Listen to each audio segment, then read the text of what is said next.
Right. మాజీ CM YCP అధినేత జగన్ పై గుంటూరు జిల్లా నల్లపాడు పోలీస్ స్టేషన్ లో కేసు నమోదైంది. నిన్న మిర్చి రైతులను పరామర్శించేందుకు గుంటూరు మిర్చి యార్డుకు భారీ ర్యాలీగా వెళ్లారు జగన్.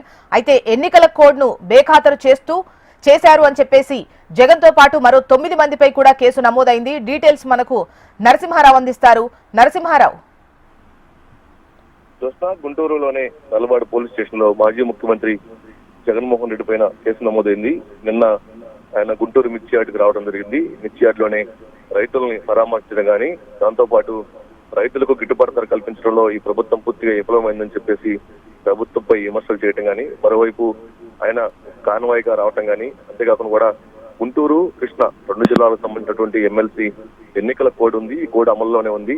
కోడ్ ఉల్లంఘించి జగన్ వచ్చారంటూ కూడా నల్లపాడు పోలీసులు కేసు నమోదు చేశారు.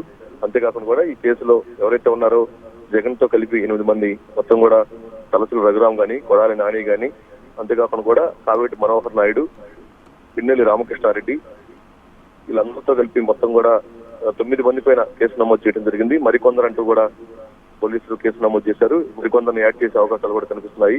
మొత్తంగా మనం చూస్తే మాత్రం ఎన్నికల కోడ్ ఉల్లంఘించారు, చేశారు.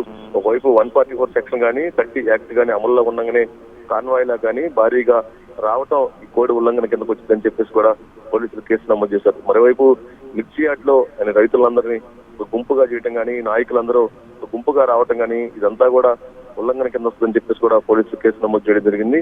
సో ఫర్దర్ గా పోలీసులు ఎలాంటి యాక్షన్ తీసుకుంటారో వేచి చూడాల్సిన పరిస్థితి ఉంది.